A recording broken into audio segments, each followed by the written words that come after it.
I'm always obsessed with what I meant to say. And when I try to make sense of it all,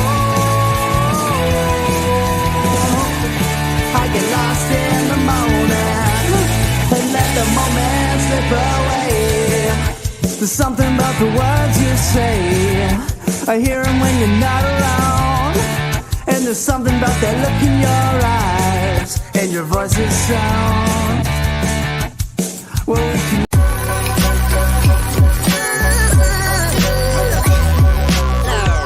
The following is a presentation of the Belly Up Sports Media Network.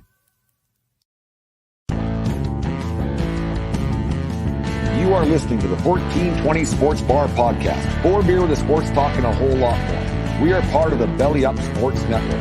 Listen in as Brent and Dave invite you to belly up to the bar with them to talk about everything in the world of sports, just like you would do at your favorite watering hole. It's sports, beer, and shenanigans, so belly up to the bar with us, grab a beverage, and let's get into it.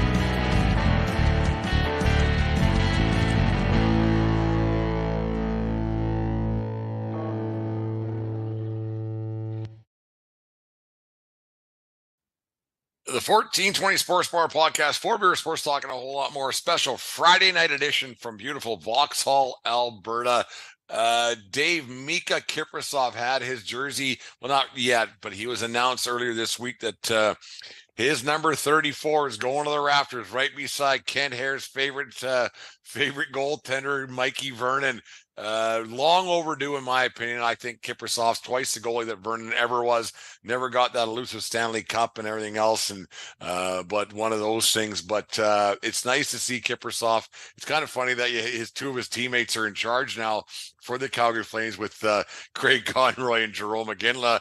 Kind of pushed the envelope over the desk and said, this is happening right away. It's kind of funny how that all worked out with Kiprasov going to the Raptors at the Saddledome. How long that's going to be around, who knows? But rightly deserved Kiprasov going into the Raptors at the Scotiabank Saddledome.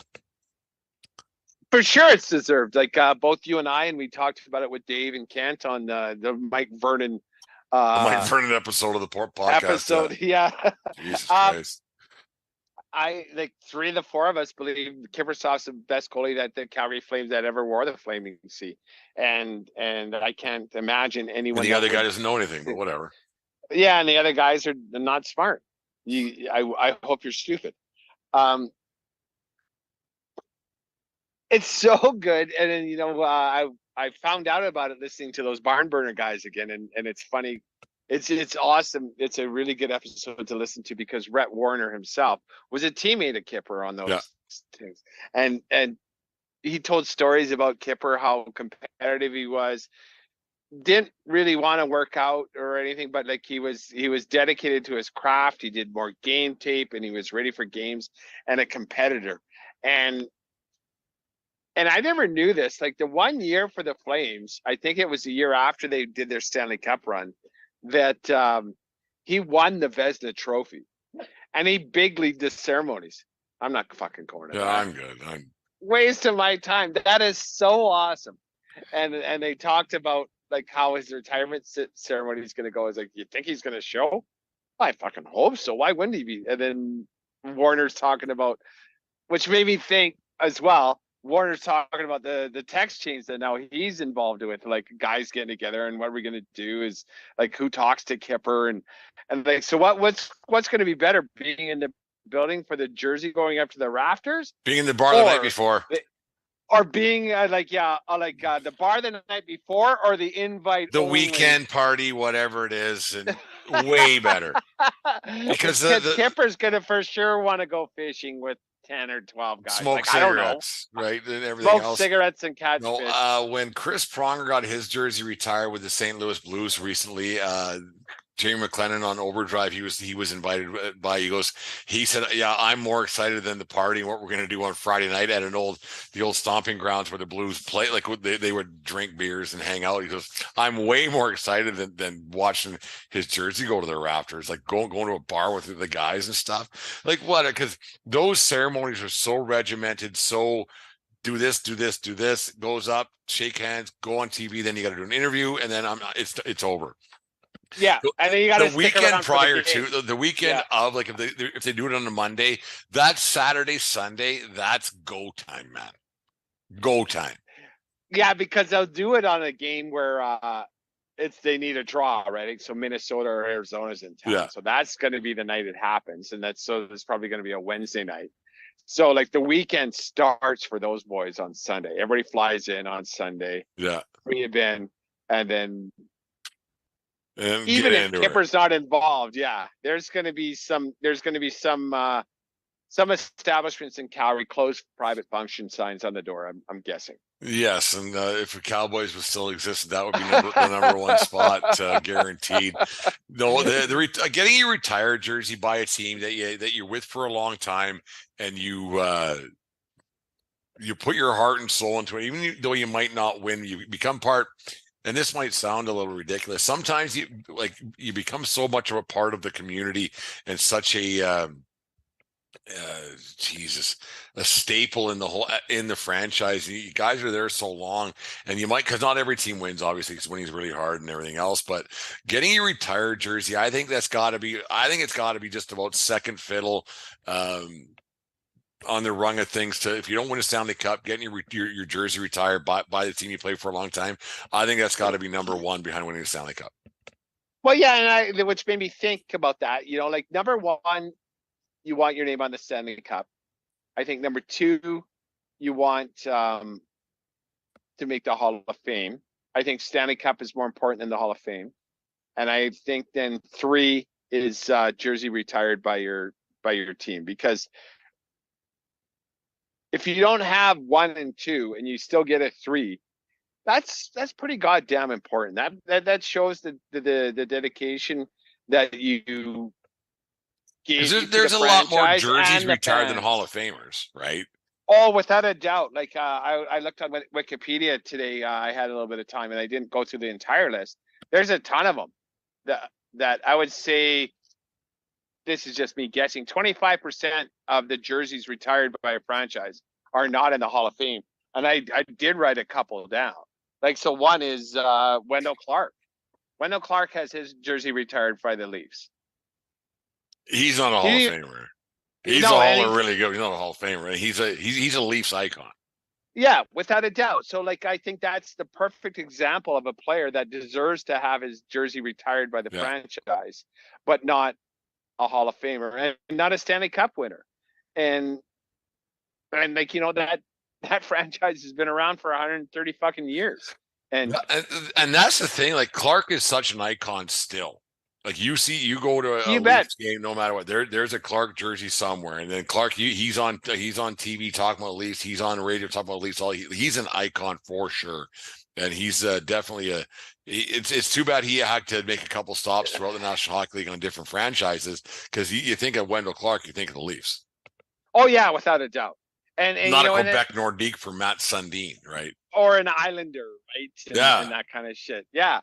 And he never was, and maybe that's because that was the days before All Access NHL, and I almost said NFL.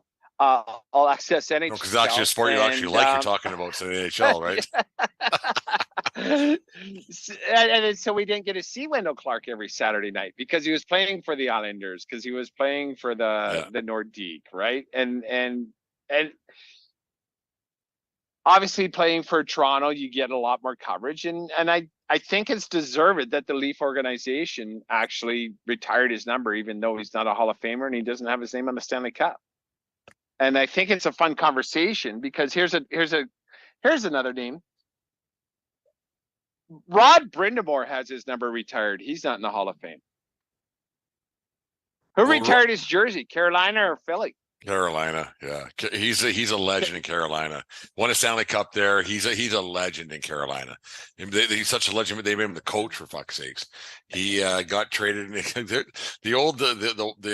legend that the Brind'Amour trade, or getting him sent out of Philadelphia, was with that Lindros slept with his wife, and that Brind'Amour. Yeah, that was. I remember Brind'Amour. Yeah. Brind'Amour bitch slapped, beat up Lindros in the Flyers dressing room, and Brind'Amour was on the next train out of Clarksville, ended up in Carolina. Yeah. I remember that because And that's one of those stories, Dave, that hasn't got less steam over the years. Right. So there's truths to it, but untruths. Like there's three sides, obviously, right? Well, and this was before even social media, though. Like you and I heard that via the grapevine, right? Yeah. And I've heard, I had another source the other way from the Lindros side that they said that was bullshit. So, and then it's funny. And like, and I don't know. I'm just hearing two different stories. Yeah. So there's three sides, right? That's when Lindros was on a rehab assignment with the Philadelphia Phantoms or whatever. Yeah, rehabbed his face from fucking Rod the Bod's fist. Yeah. All I know is he had a black eye the next morning, and different stories emerge of how he obtained said black eye. Well, I think I've told you this story probably 1,000 times because that's what I do, because I repeat stories because I want to hear myself talk. Was when I told Rod Brindamore he got traded for Lindros. At my grad oh yeah 1992. That fucking big prick, he was gonna kill me, eh? Like I didn't weigh 140 pounds, and that son of a bitch, he said his heart sunk when I told him he got traded to Quebec. Holy fuck, did I laugh. Yeah, he's part of the Lindros trade. Jesus Christ. Oh, you gotta be careful of who you yeah, fuck, he was mad. Say that shit too. Afterwards, he calmed down. He came out to me, this great fuck, 6'4", 230 pounds, and I'm 6'2", 140. He's gonna fucking kill me. Jesus Christ! You're pretty quick though, aren't you? No, slow, not tough, and not agile. Really, comes down to it. Yeah.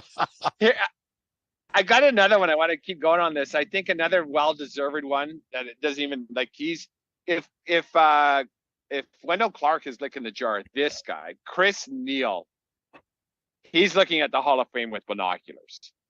Chris Neal, did he jersey retire with the Ottawa Senators? Did he not? Yeah, just recently. I wouldn't have that guy stick on a wall.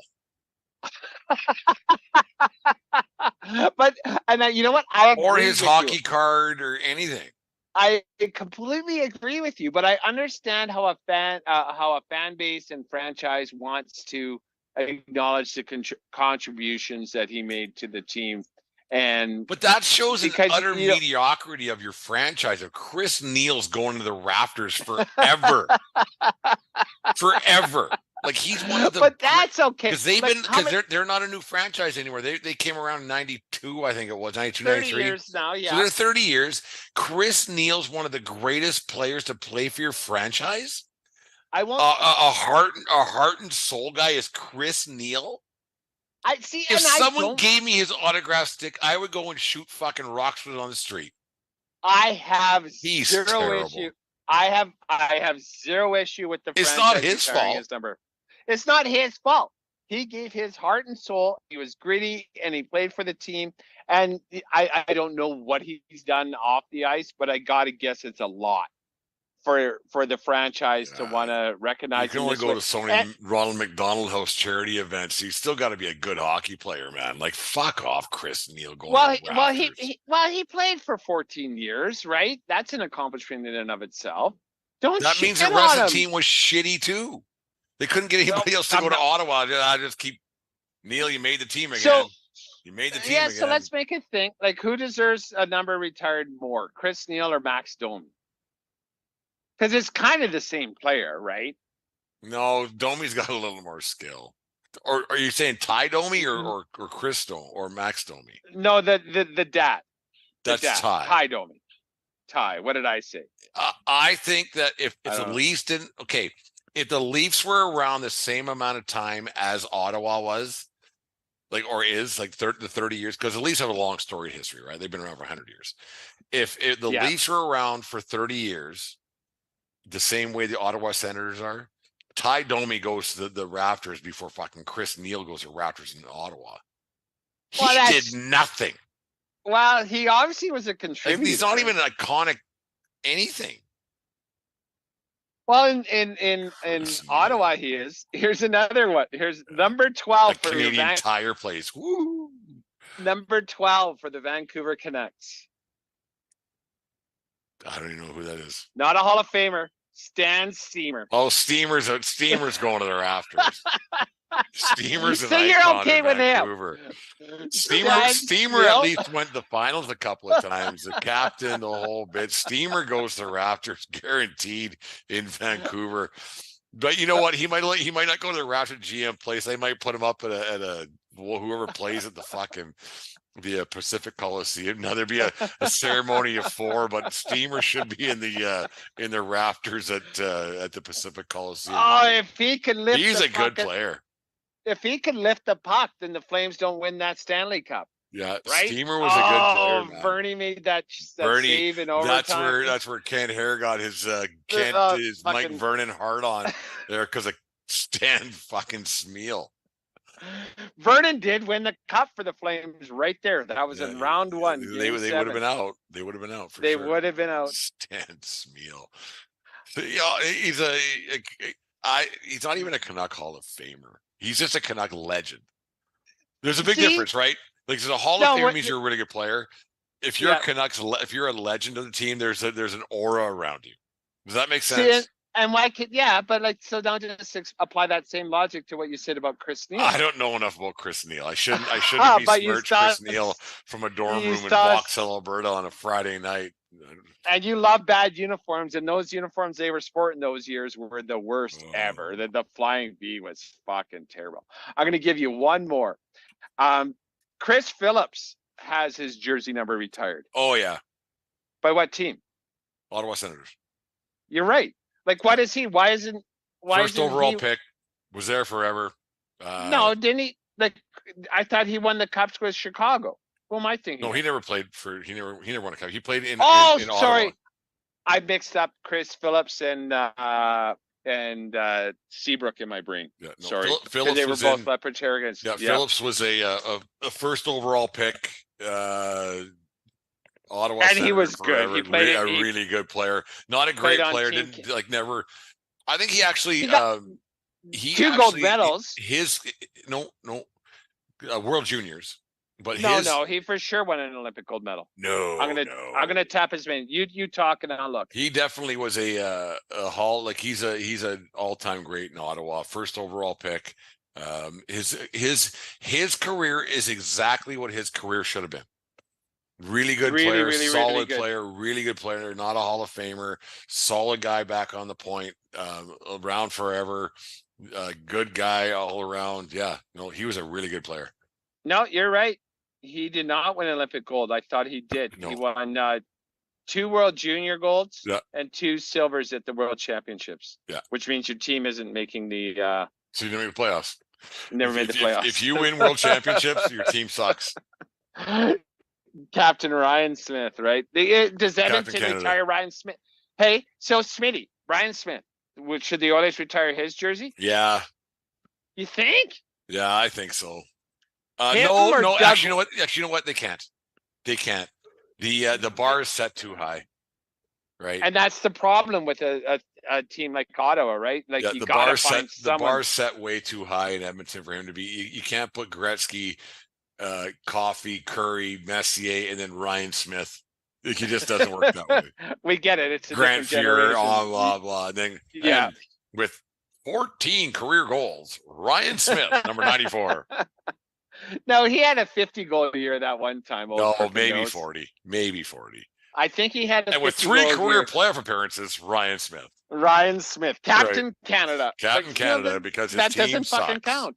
That doesn't fucking count. Your team sucks. One of those things. No, the Hall of Fame's funny, and then jersey retirements, and it's funny because like if you go to town, oh, he's great, and you're like, I don't know who the fucking guy is. Like you look up in the Raptors. Did he? Who's that guy? What? Like, local legend. Bring out your phone, right? Local legend. Can't stand it for it. All right. Yeah, it was funny. I like it though. I like the fact that a team can honor a person that had like you're a local legend and you're everything else. I get it. I totally get it. But if you're not very like you're not good, like I think you should be allowed to be laughed at a little bit. Like Chris fucking Neal. Jesus Christ. Whereas Kipper both of us are so agreed upon. Like the conversation. I don't think there's one person throughout the hockey world, because Kipper had such a great that one playoff run made a life for that guy. Really, Here, like it made that guy's life. Oh yeah, in 10 years, right? He was, but that one playoff run in 03, when they almost won, when they actually did win, but the goal didn't count and everything else. That one year, because he was in San Jose just trolling around, doing nothing, not very good, or not playing at all. And then he got traded to Calgary. And then Sutter got him in Calgary, and that changed his life. Roman Turek got hurt, and then he caught fire. Roman Turek. He was awful. But he was just big. I don't know when the episode was. I don't know if it was the 19th or 20th. You should actually, people that are interested to listen behind the curtain. Listen to those guys on Barn Burner podcast talk about Kiprusoff. It's awesome, and that Rhett Warner, like, he cannot wait. Here, and I got another thing. They're gonna have a time. Does Dion Phaneuf get an invite? I think he has to. Yeah. Does he have to? He'll be on the ice with a jersey on. Come on. All the guys they'll have their jerseys on when Kipper's out there. I think Phaneuf's out there. I don't think so. We should look at betus.com. We should actually do as we get into the August month here, biggest nozzles in franchise history. And Phaneuf would be on that for not only the Flames, but the Leafs as well. Oh yeah, him and A-Rod can hang out, like, literally. A-Rod, like, fuck off. Yeah. But A-Rod was a way better player than Phaneuf ever was. Oh yeah. Yeah. A-Rod's a Hall of Famer. Phaneuf said, fuck off. I felt embarrassed. I remember back in the day when they did those outdoor game lead up to on HBO, narrated by that guy, and the Leafs were on, and they went behind the scenes with Phaneuf, and it's just like, Jesus, like, he his let bow tie and stuff. Oh Christ, in his closet, and it was just like, put it Alicia away. Cuthbert's his wife, right? Yeah. Yeah, and it's no criticism of her. It's just like, Jesus, can you be any bigger of a douche? Sticky was telling me, I can't believe we're fucking quoting what Sticky Chad Gray said, but this is years and years ago. This Sticky played in the summer hockey thing with Dion Phaneuf. He said that guy was a prick back then, and he made his mom carry his hockey bag. That was Sticky's wisdom right there. Which is a pretty telling thing, right? Yeah, made his mom carry his hockey bag. Could you imagine Sticky smoking a dart in a joint and having a whiskey all at once? Tell me that story. Fuck, did I laugh. So that must have been, they were like 15, 16-year-old kind 14, 15, yeah. And so Phaneuf must have been like a foot and a half taller than him too at that Still time. Is. Sticky's actually shrunk. Yeah. Sticky's 3'8" now.